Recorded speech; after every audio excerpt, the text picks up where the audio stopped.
Hola, ¿qué tal? Muy buenas noches. Mi nombre es Eduardo Flores, soy editor del sello Grijalbo y a nombre de la editorial de Penguin Random House le damos las gracias a la Feria del Libro del Palacio de Minería por este espacio y también a ustedes por acompañarnos en esta presentación. Estamos muy felices de presentar este libro, Así no es, de Raimundo Campos y de Viri Ríos. La verdad es que es un libro que ha tenido bastante eco en tanto la discusión pública, en los medios. Entonces me da mucho gusto que tengamos la oportunidad de presentarlo aquí. Estamos muy felices también de que nos acompañen y agradecidos también de que estén acá con nosotros para comentar el libro Alice Crosser y también Ricardo Rafael. Viri Ríos viene un poco retrasada, está lloviendo y se complicó un poco el tráfico, pero llegará más tarde, pero mientras podemos ir empezando para hablar del libro. Los dejo con ellos para que empiecen a platicar. Muchas gracias por estar aquí.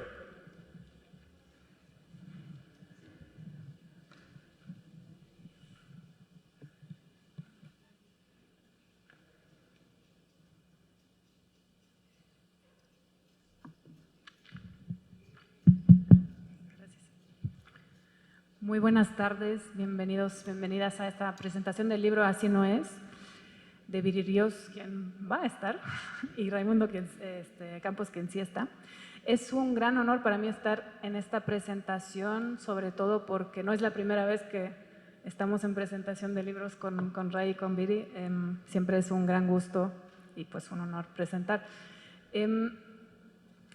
No es nada fácil escribir juntos un libro, en sí no es nada fácil escribir juntos un libro, acabamos de comprobar Raimundo y yo que escribimos un libro juntos también, sobre todo cuando es a través, o podríamos decir a pesar de disciplinas distintas en las que trabajamos.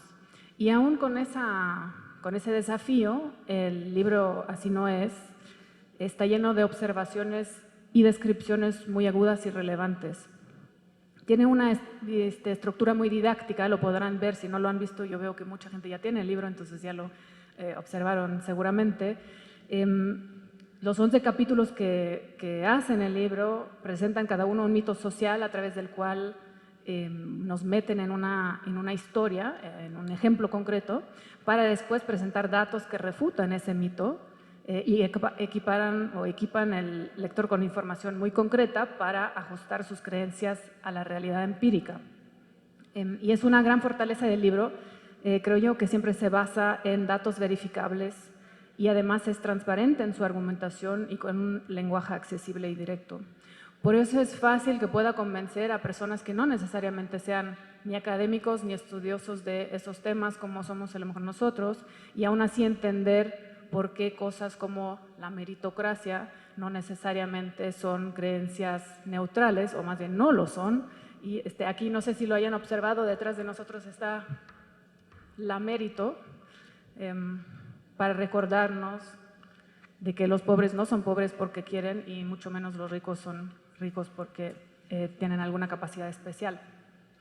El libro se basa principalmente en una encuesta que está levantada para ese propósito, aunque considero que la encuesta en realidad sirve más bien como un hilo argumentativo, más que una fuente única de información, lo cual creo que está bien porque aunque se trate de una encuesta muy interesante y ambiciosa, como todo instrumento tiene sus puntos ciegos, ¿no? Pero los autores evitan la trampa de caer en ese potencial absolutismo de datos al complementar sus argumentos con otros estudios que han hecho cada quien o otros colegas que presentan ahí en ese estudio. Yo creo que la gran virtud del libro, a mi consideración, es que tiene el compás moral bien puesto, sin marometas intelectuales, sin contradicciones éticas. Nos presenta que la desigualdad se puede desprender, así como mensaje principal del libro, profundamente normalizada en nuestros lados, no es algo natural, ni algo necesario, y mucho menos algo deseable. Ese mensaje no es necesariamente nuevo, pero en su contundencia absolutamente cierto, y al parecer, juzgando por nuestras situaciones persistentemente desiguales, como pueden observar todos los días en todos los sitios del país, es un mensaje absolutamente necesario de repetir las veces que haga falta para llegar a una sociedad más justa y equitativa. Y el libro proporciona buenos argumentos para desmantelar algunas de las narrativas sociales o mitos que sostienen este sistema de desigualdad. Y los que ya han leído o ojeado el libro van a ver que son exactamente los mitos de la cotidianidad que en todas las casas o en todas las instituciones se presentan y siempre es bueno tener buenos argumentos para contradecirlos. ¿Por qué están ahí esas narrativas? Yo quisiera en mis pocos minutos acá indagar un poco más en las razones por las que no solo surgen estos mitos, sino que se sostienen a lo largo y ancho de una población que en su mayoría claramente está puesto en desventaja por su existencia. Podemos hipotetizar vagamente que unas élites de poder se benefician de las creencias en sistemas excluyentes, pero ¿por qué tantas personas fuera de esos círculos diminutivos adhieren a tales verdades? Eso no queda muy claro, yo creo. Y un poco en contra de una de las suposiciones básicas del libro, yo sospecho que no solo es una cuestión de falta de información correcta.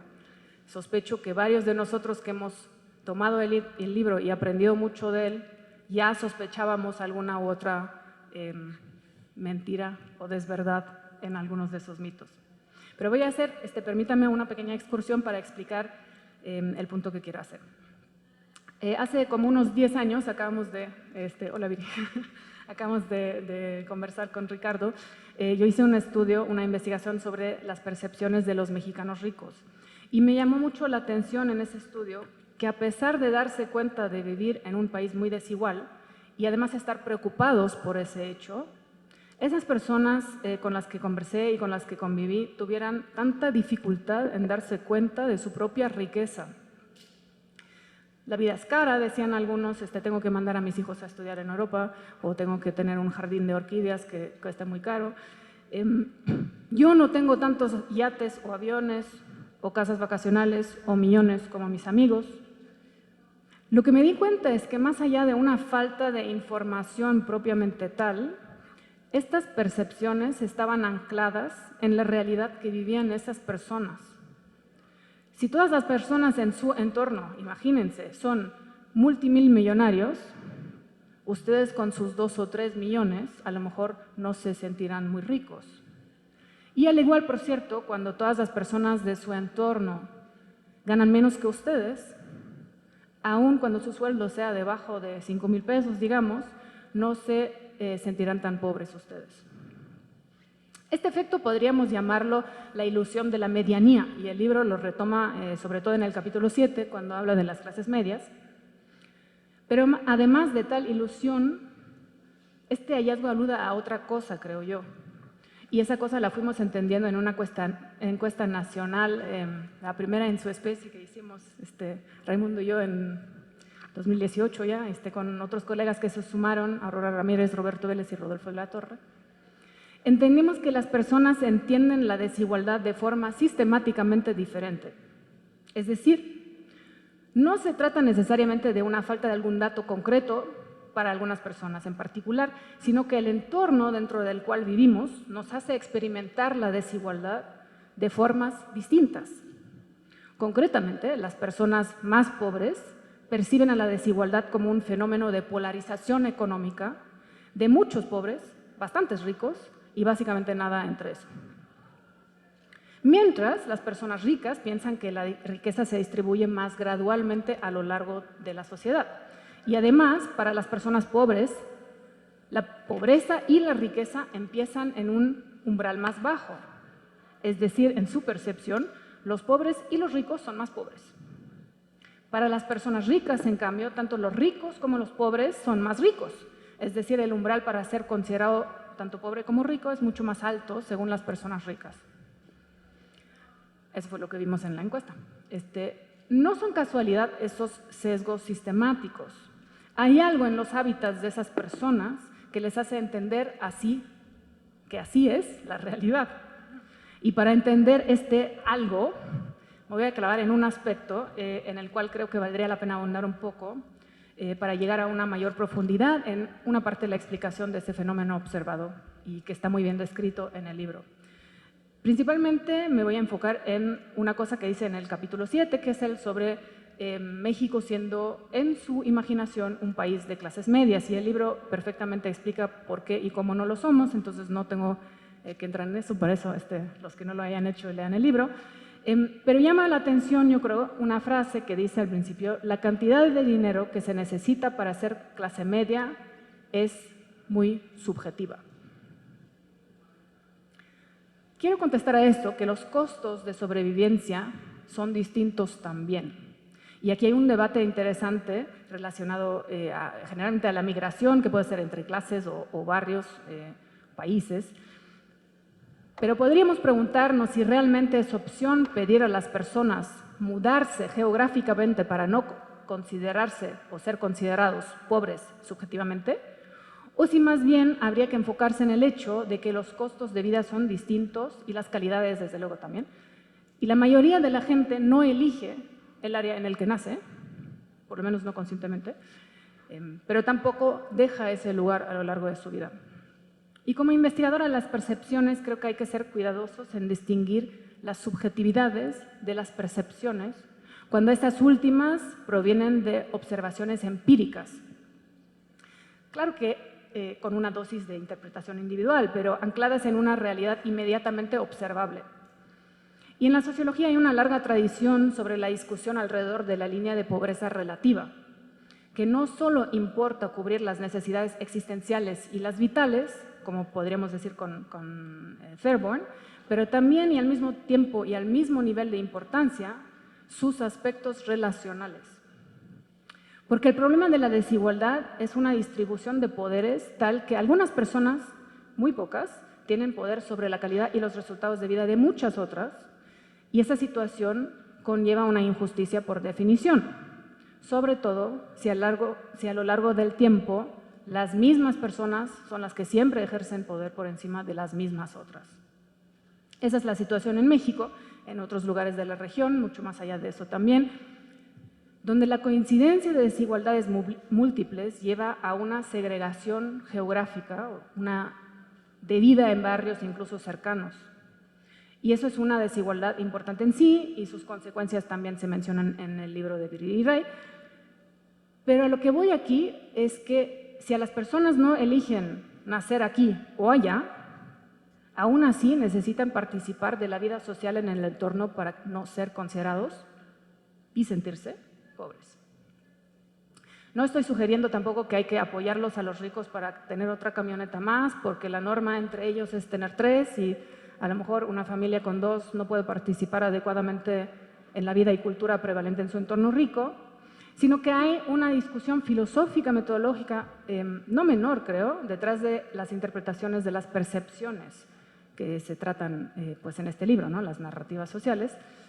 ¿Hasta qué punto y en cuál contexto estas se deben de tomar como exclusión social de aspectos relevantes de vida comunitaria, en vez de descartarlas necesariamente como subjetividades, que se lee un poco como malinterpretar o ignorancia por parte de las personas, para las cuales bastaría con explicarles que así no es, que en realidad es diferente, y ahí ajustan sus perspectivas y percepciones subjetivas y listo, resuelto el problema. Ajustarán sus necesidades a la realidad. Pero ¿qué pasa si el problema es la realidad más que su subjetiva interpretación? Pues la información es importante, por supuesto, yo soy investigadora, es toda mi vida la información en realidad, pero las percepciones tienen ese otro componente que, si bien es individual, no es subjetivo en el sentido de que me faltó información, sino al contrario, las personas tienen información privilegiada sobre sus propios contextos y entienden las sutiles y no tan sutiles jerarquías sociales que los rodean y envuelven. Y es decir, y eso es el punto, la desigualdad es una relación social que tiene como consecuencia no solo que las personas en términos absolutos no tengan las mismas posibilidades de cumplir sus necesidades y aspiraciones de vida, creando jerarquías intransigentes en este caso, sino también en términos relativos. Estas jerarquías crean requerimientos para la pertenencia en diferentes niveles o en grupos diferenciados que, si no se cumplen, pueden tener consecuencias muy serias, como la expulsión de la comunidad a la que uno quiere pertenecer o pertenecía, ¿no? Hemos hecho estudios al respecto donde se ve que las personas que migran de una clase alta a una clase baja, aún así tienen mejor posición que las personas que pertenecen a la clase baja desde el principio. Y al contrario, personas que migran, o sea, tienen movilidad social ascendente hacia clases altas desde clases bajas, no logran el nivel de bienestar de las clases altas, aun cuando están en el mismo nivel económico. ¿Por qué? Porque tienen pérdida de su comunidad, de sus raíces, de su entendimiento cultural, de dónde están parados nuevamente. En resumen, estamos no solo ante un problema de percepciones subjetivas, pero de realidades subjetivas, o por lo menos diferenciadas. Y esto, que les puede quizás parecer un intento de rizar el rizo, aprendí esta expresión para esta presentación, tiene en realidad implicaciones importantes para las respuestas, tanto políticas como personales, que podremos dar al problema de la desigualdad. Lo primero, es decir, las percepciones subjetivas, se pueden tratar con información para todos, como por ejemplo campañas educacionales, ¿no? Y para este objetivo el libro hace un gran trabajo de informar y de compartir esa información de una forma muy accesible y, repito, muy amena. Lo segundo, o sea, la otra alternativa, la de las realidades subjetivas, requiere en realidad una reestructuración social profunda, mucho más allá de desmitificar los mitos. Incluso cuando todos los mexicanos hayan leído el libro de Viri y Ray, ojalá pronto, no habrá desaparecido la desigualdad por eso. En este sentido, el libro es un paso importante y necesario, repito, y felicito a los autores por haberlo sacado, pero todavía falta la parte más importante del trabajo.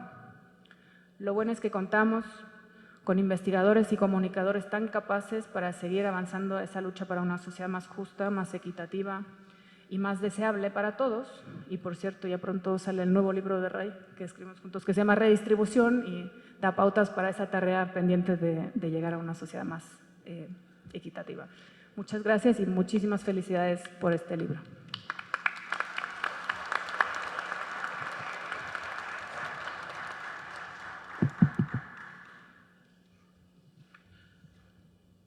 Siempre llama la atención ponerse a hablar del privilegio en un salón como este, con columnas jónicas, estos candelabros, en fin. Para que se sientan mejor, ahí donde están sentados, se sentaba la Cámara de Diputados, más o menos en la fecha en que Benito Juárez venció y se reinstauró la República. Es que supongo que por eso se eligió, y les agradezco mucho a Viri, a Ray y a Alison la posibilidad de esta conversación. Sé que en estas presentaciones tenemos poco tiempo, entonces voy al grano con un par de reflexiones. Lo primero, como hacía ya Alison hace un momento, es felicitar a mis colegas por darle a los datos la gravedad que merecen.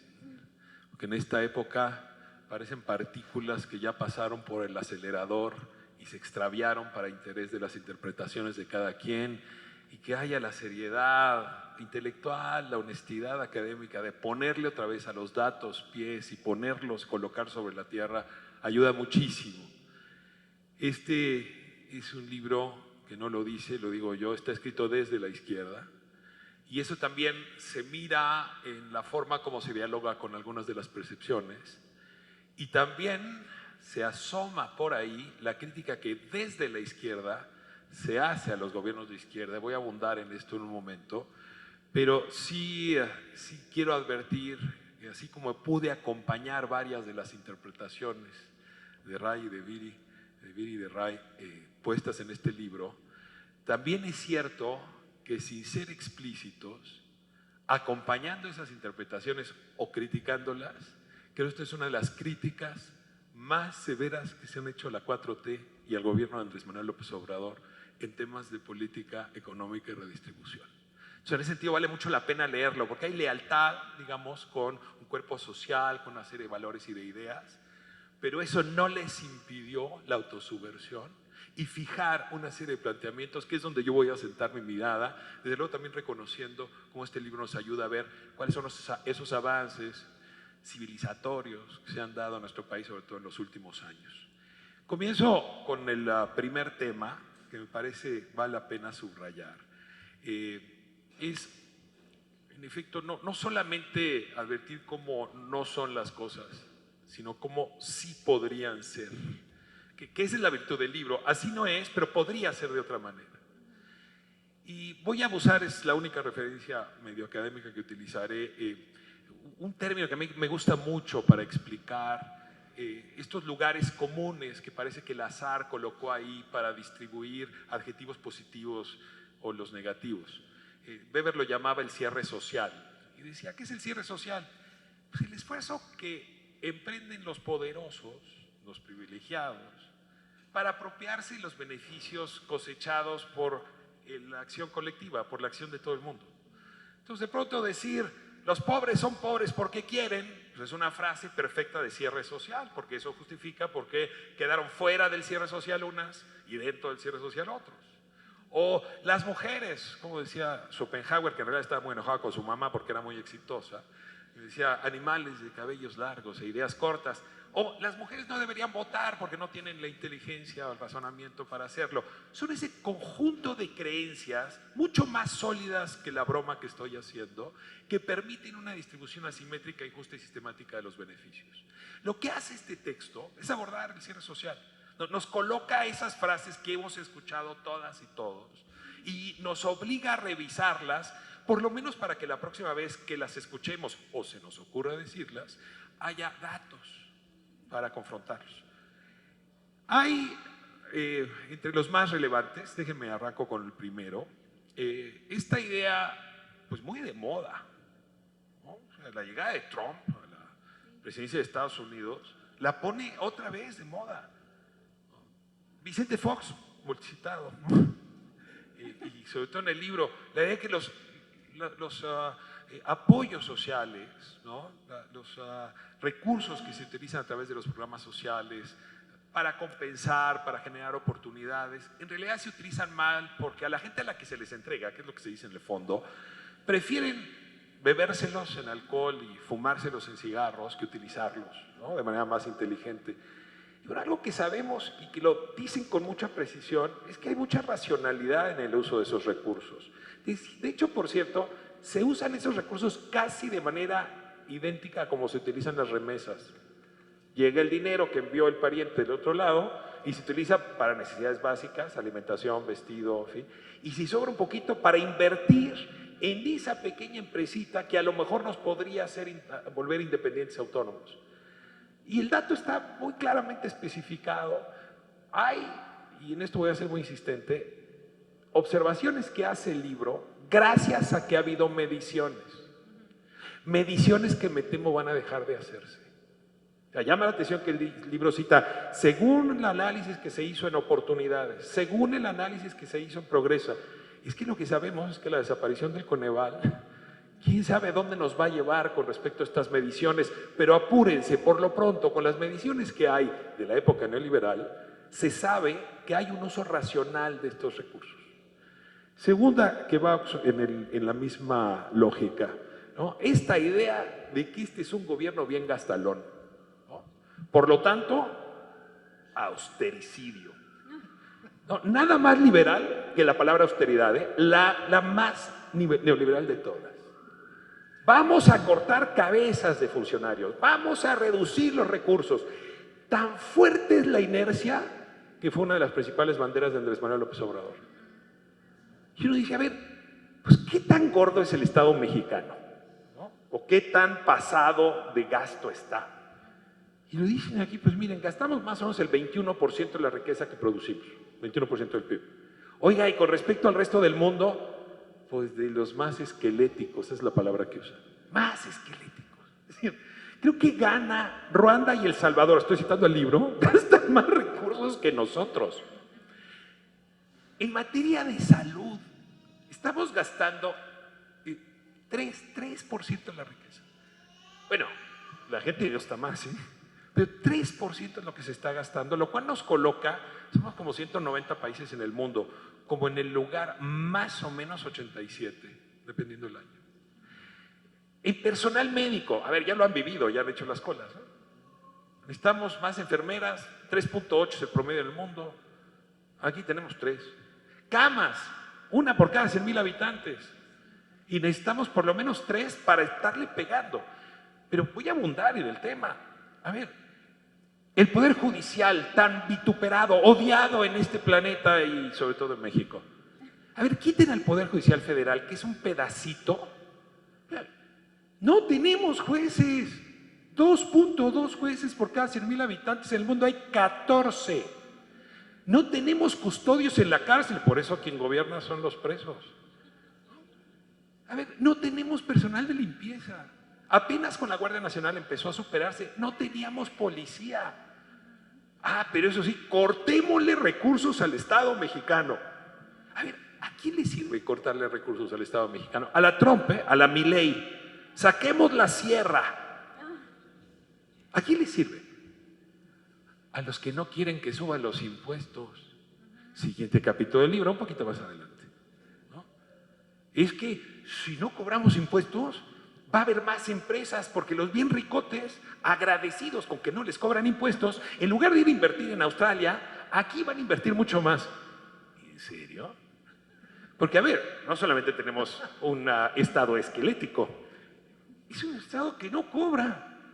Y no ha cambiado, a ver, más o menos. El SAT se ha puesto más duro y ha cobrado un poquito más de dinero, pero sigue siendo comparativamente los estados que menos cobra. Pero eso sí, les prometo desde aquí, voten por mí, que no voy a subir los impuestos a los ricos. A ver, si en este país no suben los impuestos, no es porque a nosotros nos afectaría una subida de impuestos.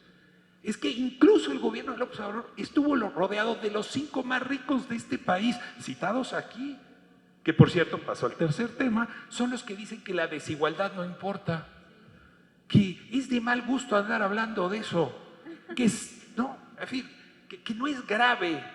Y la verdad yo creo que no es grave. Digo, dadas las cifras, ¿no? Estas no las dieron y se las voy a reclamar, porque las conocen bien.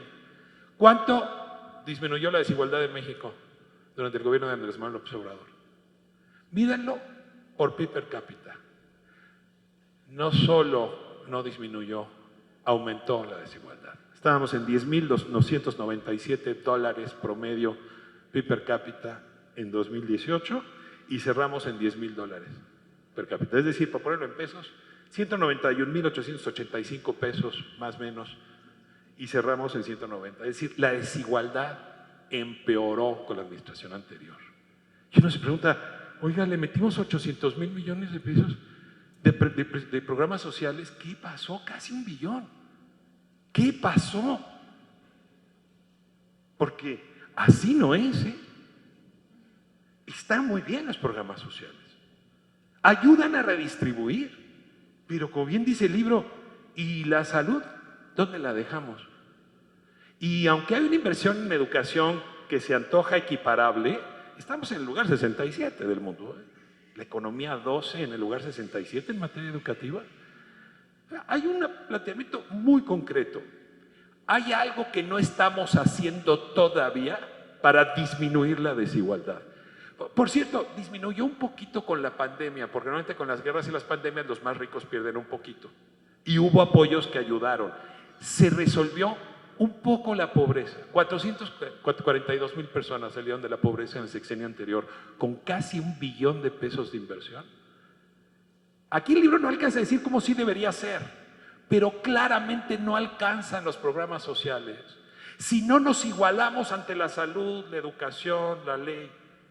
Y esto implica una reforma muy seria en nuestra relación, sobre todo la relación del Estado con las élites, que siguen siendo quienes capturan buena parte de los contratos, buena parte de los impuestos, de las reformas fiscales, y son, la verdad, prácticamente las únicas que definen qué se puede hacer y qué no se puede hacer, incluso con el gobierno más de izquierda que haya tenido México.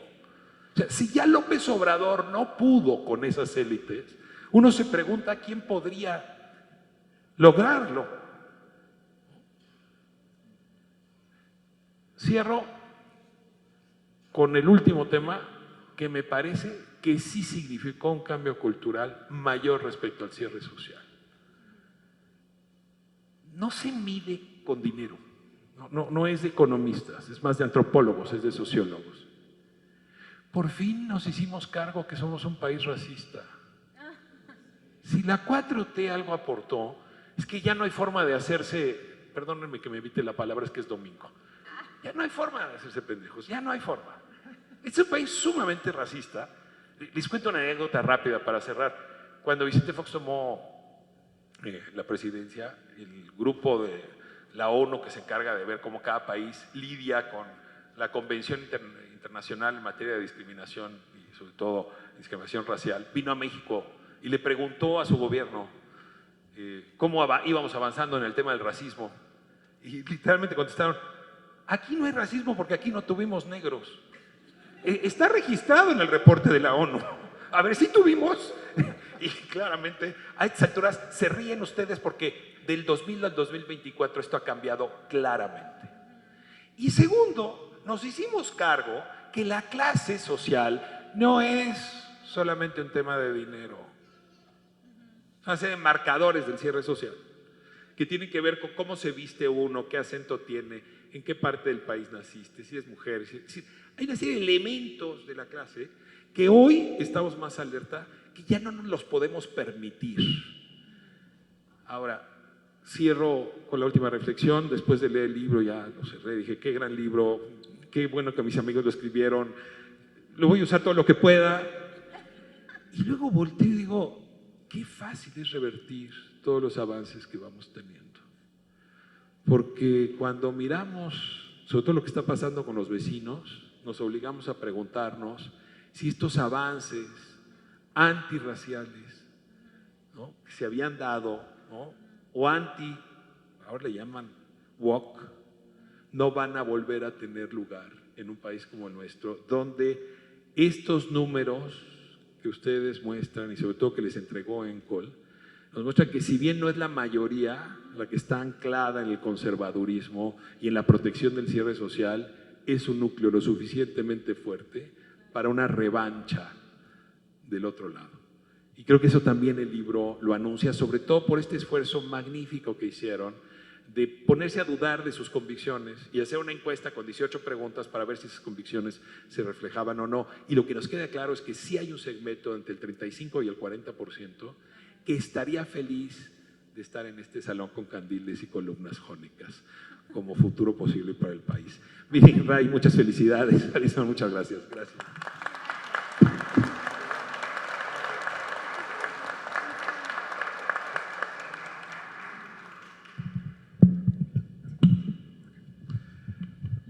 Bueno, pues muchas gracias a Alice Crosser por los comentarios, Ricardo Rafael, muchísimas gracias. Pues bueno, ya que estamos aquí, si quieren yo un poco platico de cómo llegamos a este libro, Viri y yo, ya después Viri cierra un poco de qué trata el libro, un poco lo que hicimos. Viri, como saben, tiene un libro anterior a este que es No es normal, que está ahí a la venta por si alguien no lo tiene, y muy importante. Y yo tengo otro libro titulado Desigualdades, y salieron básicamente al mismo tiempo, No es normal y Desigualdades.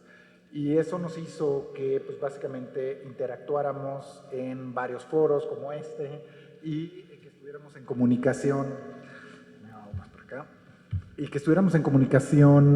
sobre las preguntas que estábamos recibiendo. Y bueno, esto llegó a que pues, Viri y yo así empezáramos a platicar y pues bueno, nos están dando estas preguntas, ¿por qué no hacemos algo juntos, no? Y pues bueno, empezó como un artículo y luego pues vamos a hacer algo más para publicación académica. Y luego, justo como que en eso, cuando ya estábamos un poco desanimados de que a lo mejor no salía nada, llega esta oportunidad con ENCOL de hacer una encuesta representativa, ¿no? ENCOL es una empresa que hace encuestas muy reconocida a nivel nacional y estábamos en ese entonces diciendo, bueno, tal vez debamos de hacer algo que recibimos mucho en las presentaciones que hacemos, que muchas preguntas que recibíamos iban como que un paso atrás de lo que escribimos en el libro. Entonces quisimos, y cuando llegó ENCOL, la oportunidad de ENCOL, dijimos, bueno, aquí está como que la oportunidad perfecta para hacer algo nuevo y que sea interesante al público en general, porque estábamos convencidos de que pues, tal vez ciertas partes de nuestros libros no tocaban cuestiones fundamentales como pues, existe el racismo. O sea, vamos a preguntarle a la gente si cree eso.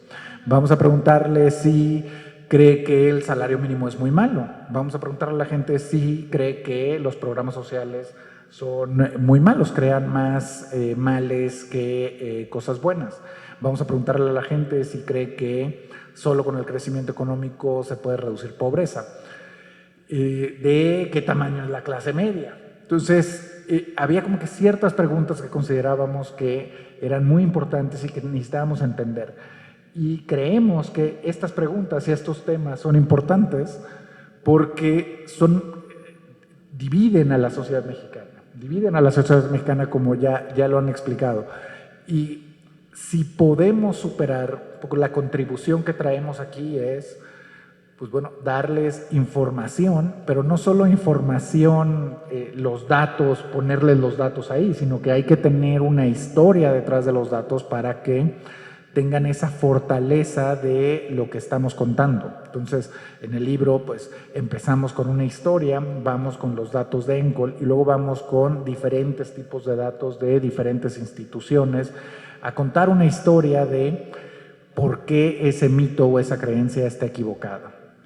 Y esperamos que al final del libro puedan estar convencidos de que, pues, estas creencias nos dividen como mexicanos y que si podemos lograr que esas creencias ya no sean tan importantes para la sociedad mexicana, pues creemos que ese debate lo vamos a superar y vamos a poder llegar a un debate de cómo logramos un mejor país, un país con mayor desarrollo, menor pobreza, un país con mucho mayor igualdad. Entonces, ese es lo que esperamos al final podamos lograr en el debate público y en pues lo que ustedes se lleven. Entonces, bueno, yo aquí le doy la palabra a Viri, agradeciendo también a Ricardo, a Alice, les agradecemos mucho el tiempo y por supuesto también a ustedes que en un domingo con lluvia estemos aquí y muchísimas gracias. Viri. Gracias.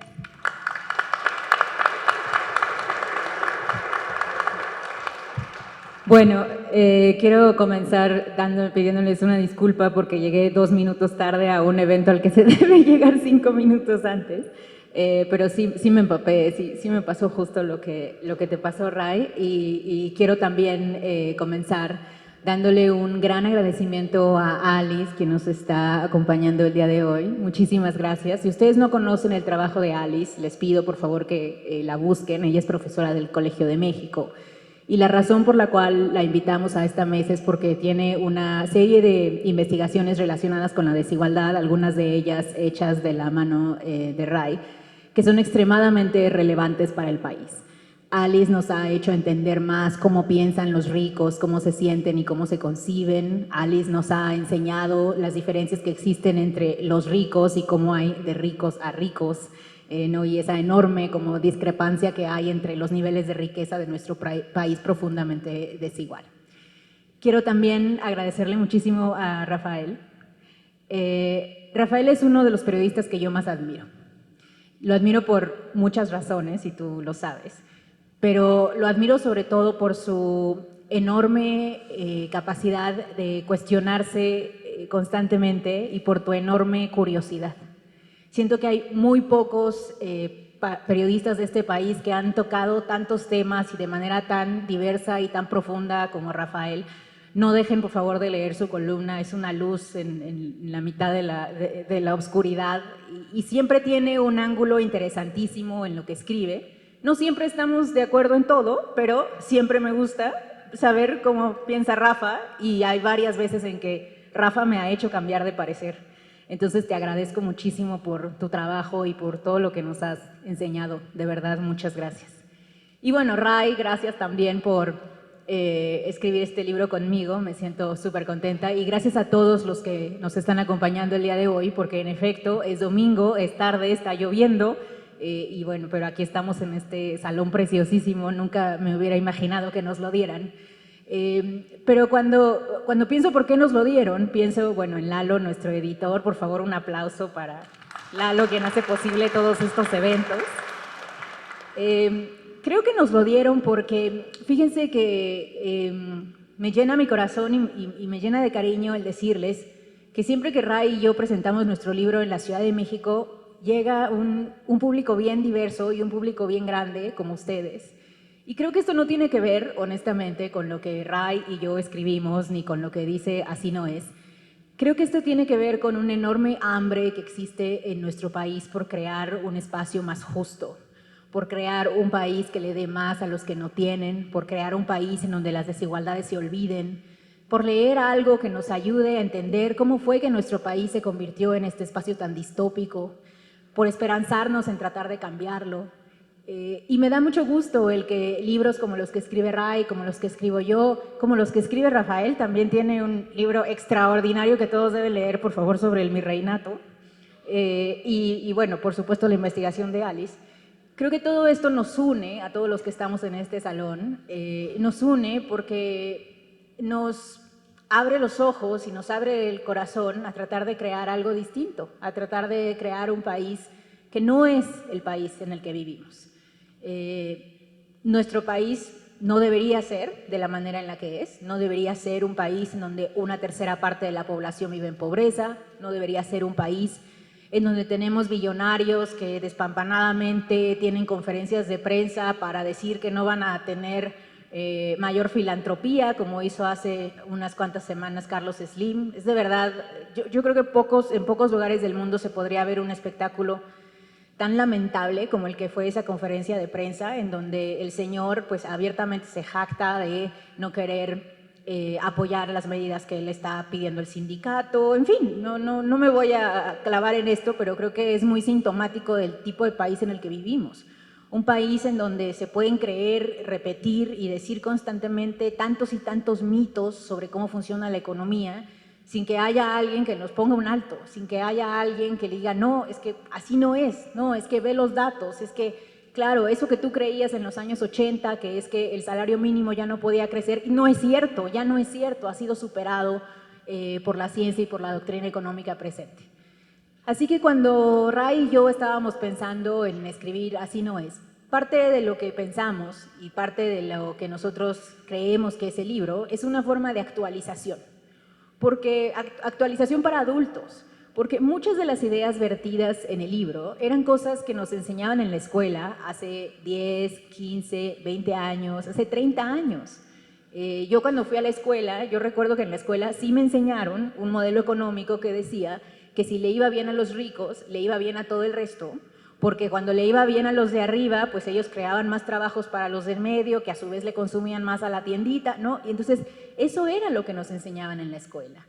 Lamentablemente, no todos hemos tenido la oportunidad, o no existía tanto la oportunidad de poder actualizar esos conocimientos, y de pronto en los medios, de pronto incluso entre personas que toman decisiones en los negocios, etcétera, se repiten estas cosas que nos enseñaban en los años 80 como si siguieran siendo ciertas, como si la disciplina económica no hubiera avanzado. Así que Así no es una invitación a reactualizarnos, a desaprender algunas cosas que nos enseñaron en la escuela o que creímos por mucho tiempo, y sobre todo es un libro que lo hace de la mano de los datos, como mencionaba Rafael, de la mano de la academia, como mencionaba Alice, y de la mano de tantos y tantos mexicanos que han estudiado esos temas. Así que les agradezco muchísimo el que nos hayan acompañado hoy, pero sobre todo les agradezco su interés en el tema de la desigualdad, su interés en querer crear un país más justo. Y yo tengo la certeza de que podemos hacerlo. Sé que la coalición en el poder, sé que ha faltado, sé que la coalición en el poder no ha hecho tanto como nos hubiera gustado. Yo tengo la convicción personal de que ha hecho más que otros gobiernos, pero aún así creo que tenemos que impulsarlos y tenemos que pedirles y demandarles que cambien este país a profundidad. Y los cambios que se han presentado hasta ahora, si bien han sido positivos, por ejemplo el incremento del salario mínimo, no han sido suficientes. Y el día en que nuestro país sea un país mucho más justo, el día en que nuestro país sea un país en donde no existan estas profundísimas desigualdades en las que vivimos, ese día podemos alinearnos y aplaudir. Pero como ese no es el país en el que vivimos, entonces este no es el tiempo de las alineaciones, ni es el tiempo de aplaudir, ni es el tiempo de celebrar. Este es el tiempo de criticar profundamente también a la coalición gobernante, porque ha habido muchas cosas que les falta a ellos también entregar. Así que los invito también a eso, a una crítica constructiva, a que juntos empujemos a que tengamos un mejor gobierno, un mejor país, mejores empresarios, y a que nosotros también en nuestra vida privada hagamos lo que nos toque en el lugar que nos toca, por tratar de ser justos también. Muchísimas gracias a todos por acompañarnos.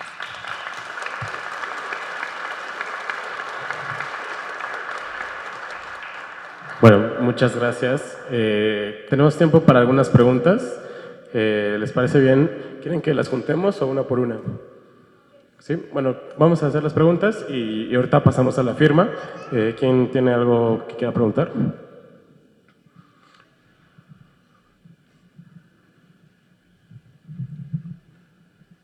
Gracias. Buenas noches, mi nombre es Susana y soy profesora de la carrera de Psicología en la FES Iztacala de la UNAM. Y pues noto que mis estudiantes cada vez están más desmotivados, tienen cierta apatía y quisiera como entender también o procuro entenderlos, y siento que la promesa que tuvimos muchos de que si íbamos a estudiar nos iba a ir muy bien, eso ya no está. Además que también pues, las juventudes son azotadas por violencia, creo que hay muchas cosas que suceden y pues no me quisiera quedar con esta visión nihilista y fatalista, pero ¿qué podría hacer? ¿Qué podría decirles que se fundamente en algo real y que pues permita continuar la motivación, que realmente el espacio, la educación sea algo que también los enriquezca? No sé, es complicado estar tratando de motivar cuando el panorama es tan desolador. Gracias.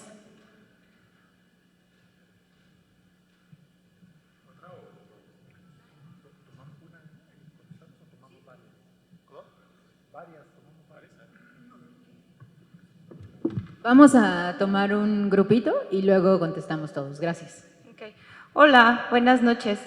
Mucho gusto. Mi nombre es Carla González. Y mi pregunta es con relación a los datos que mencionaban. Bueno, a mí me gusta, yo de carrera soy químico, farmacéutico, biólogo y evidentemente me baso mucho en la data y es por eso que empecé a seguirte, Viri, porque vi que esa formación tienes, ¿no? Que relacionarte a los datos. Pero ahora que va a desaparecer el INAI, la pregunta es, ¿qué proyectan? ¿Cuál es el futuro que nos espera en cuestión de la obtención de datos por parte del gobierno?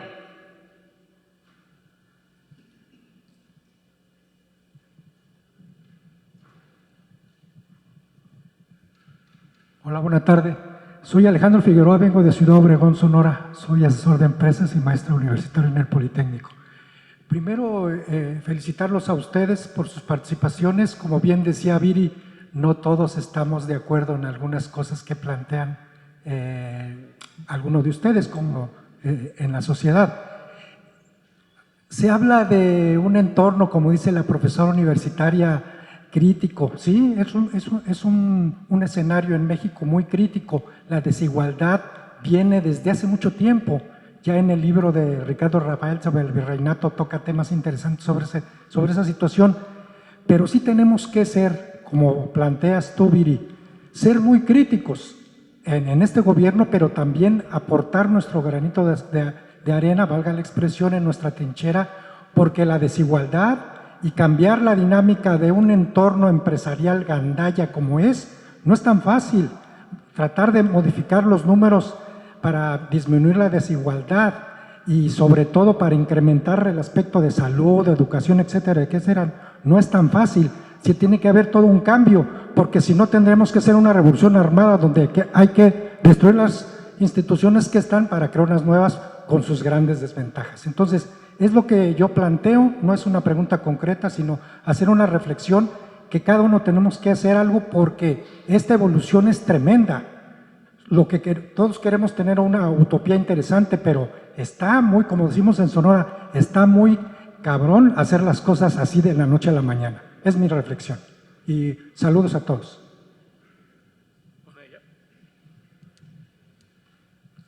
Hola, muy buenas noches a todos.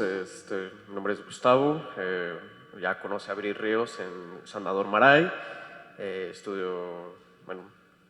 Voy a hacer licenciatura en Facultad de Ciencias Políticas y Sociales de la UNAM. Y yo nada más les quiero plantear una pregunta, porque hay un concepto que siempre se maneja en la economía, que es la movilidad social, ¿no? Y cómo lo plantean en sus diferentes libros. Viri habla más en No es normal. ¿Cómo la incrementamos? O sea, yo de verdad quisiera saber, no, suena como de dame más soluciones, menos problemas, va más o menos por ahí, pero yo sí quisiera saber algo concreto que se debería hacer desde gobierno. ¿Cómo reducimos cómo aumentamos esta movilidad social? ¿Cómo dejamos que esta brecha tan inalcanzable de que el pobre se queda pobre toda su vida, logramos que, bueno, al menos asciendan a una clase media? Esa sería la pregunta.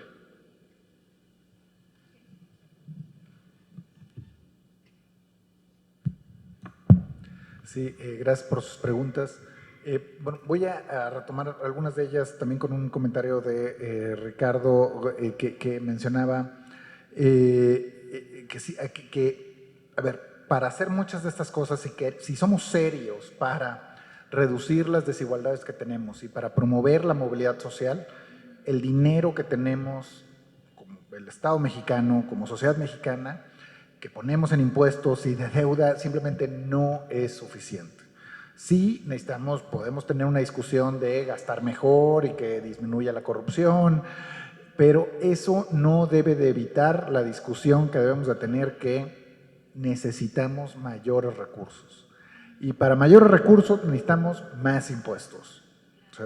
Y para que la sociedad acepte más impuestos, estos impuestos tienen que venir principalmente, o aquí los ricos deben de liderar de dónde vienen estos recursos, ¿no? Entonces, mucho de lo que estamos discutiendo aquí es precisamente el origen del problema, es que no tenemos suficientes recursos. Entonces, ¿por qué los jóvenes se sienten desanimados? Pues bueno, porque la infraestructura escolar que tenemos no es la idónea. Tal vez deberíamos de tener mucho mejor infraestructura en diferentes niveles. Y ahora estamos hablando en términos relativos de privilegio aquí en la Ciudad de México, pero vayamos a la montaña en Chiapas, a la montaña en Guerrero, para ver las diferencias. Entonces, la movilidad social depende muchísimo, a diferencia de lo que pasa en otros países, de dónde nacemos. ¿Sí? Nacemos en la Ciudad de México, nacemos en Monterrey, vamos a nacer en Guadalajara, vamos a tener mayores oportunidades de movilidad social. ¿Sí? Aunque tengamos el mismo nivel socioeconómico en términos de ingresos de nuestros padres, si nosotros nacimos o vamos a nacer o nacemos en el sur del país versus en la Ciudad de México, pues las oportunidades de movilidad social son muy distintas y eso no sucede en otros países. Las grandes diferencias regionales están evitando que podamos tener un desarrollo incluyente.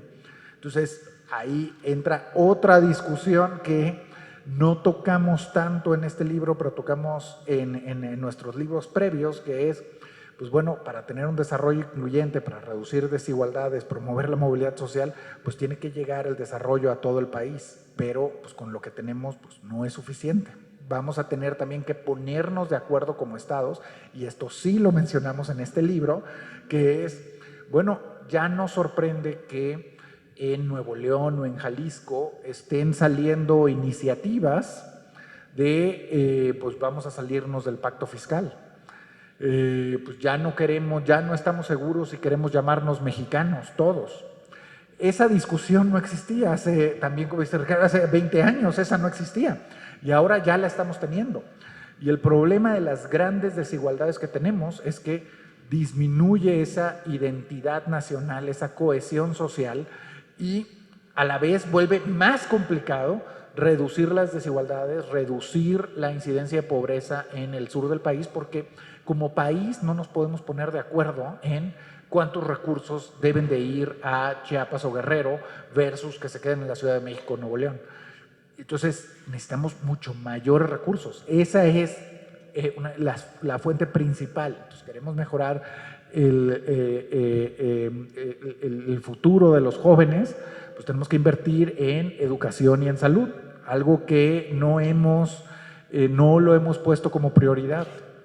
¿Sí? Tenemos que también mejorar, por supuesto, el mercado laboral, pero pues para ello, con lo que tenemos ahora no nos alcanza, y creo que ese es el meollo del asunto. Y ojalá que este libro pues, nos pueda ayudar a entender que pues, ese es el problema principal que tenemos para reducir las desigualdades que tenemos en este país.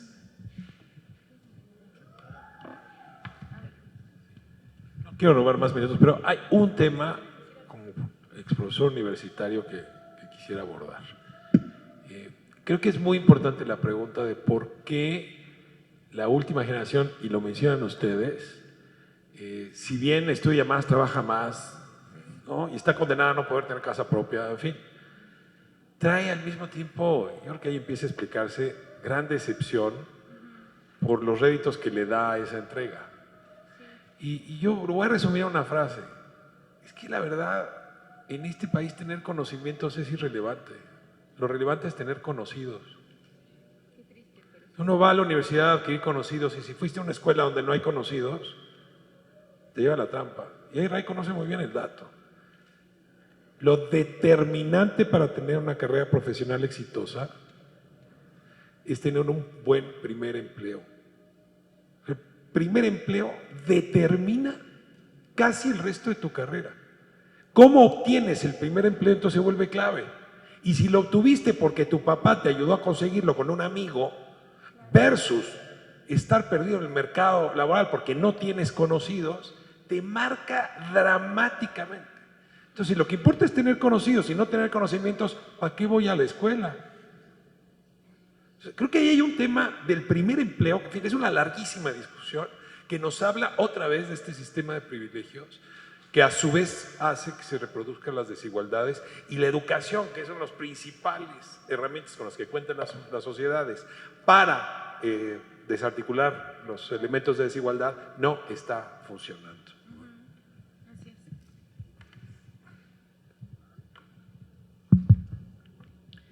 Solo quisiera hacer una pequeña aclaración a algo que dijo Raimundo hace un momento, por si no estaban conscientes de cuando dijo no hay suficientes recursos, se refiere a los recursos del sector público, porque creo que una cosa bien importante es resaltar que México no es un país pobre, no es un país al cual le faltan recursos como tal, de hecho es bastante rico, y en todos sus libros y nuestros estudios lo hemos resaltado. El problema de México es la distribución de esos recursos, y esos recursos, si no están en el sector público y no están en los bolsillos de probablemente la mayoría de ustedes, es porque están en otros bolsillos en el sector privado. Y esa relación, lo que dijo Raimundo, de que hace falta una redistribución fiscal o hace falta conseguir recursos, no hay que buscarlos en la luna, hay que buscarlos donde están acumulados de una forma muy injusta, pero además improductiva. Lo han mostrado todos ustedes también en otros estudios. Y cuando se habla de que hace falta redistribuirlos, es para que esos recursos que ahora solo benefician a unas cuantas personas privadas puedan beneficiar a todos, o sea, pasar por el sector público, ¿no? Esa es la aclaración. Bien, yo nada más ya para cerrar y para dar la palabra a Viri para que pueda cerrar aquí la mesa, pero Ricardo decía que el libro es más de izquierda, yo quisiera llamarlo más del sentido común. A ver qué opina Viri, te voy a decir por qué, y a ver si Viri pone... Sí, por supuesto. No, te voy a decir por qué. Te voy a decir por qué. Y a lo mejor Viri pone un tweet después, pero lean el The Economist que acaba de salir del viernes.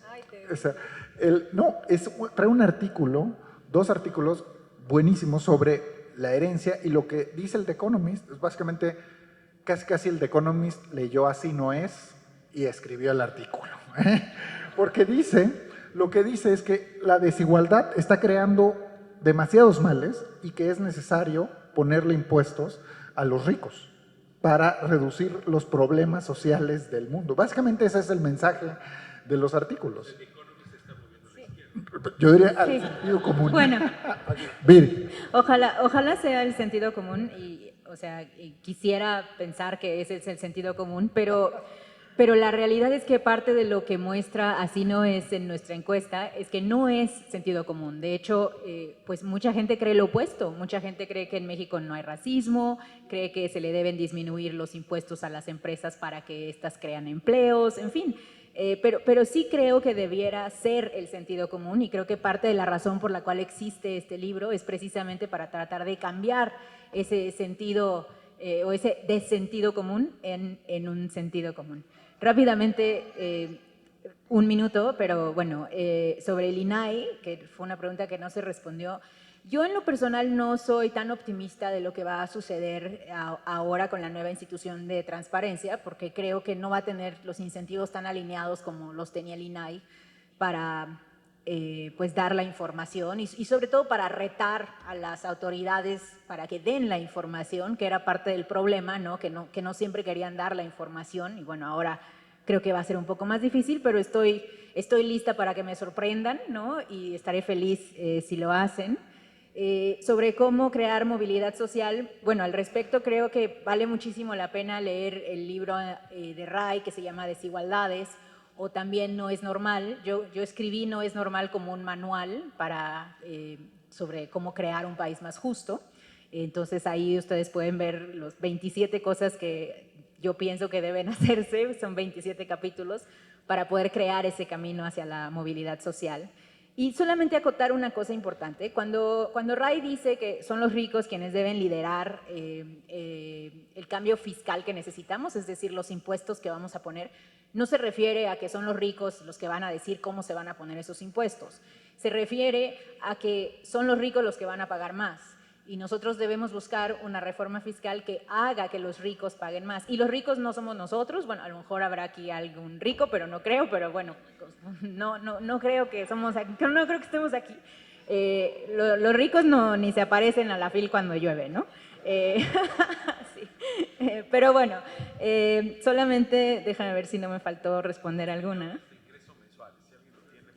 Sí, bueno, yo lo calculé, 1.400.000 al mes. Entonces, si gana alguien aquí 1.400.000 al mes, pues sí es contra ti, sí vas a tener que pagar más impuestos.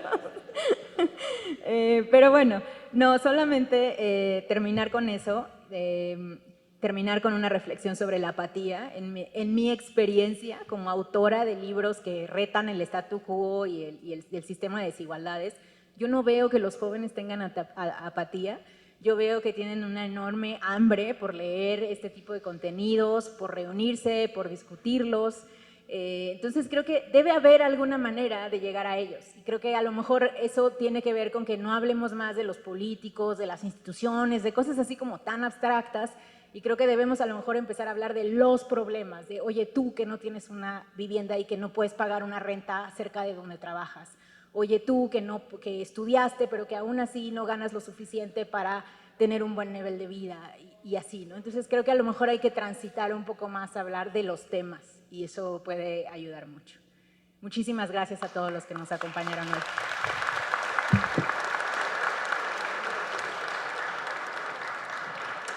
Pues nuevamente muchas gracias a Alice, a Ricardo, a Rafael, a Raimundo por acompañarnos.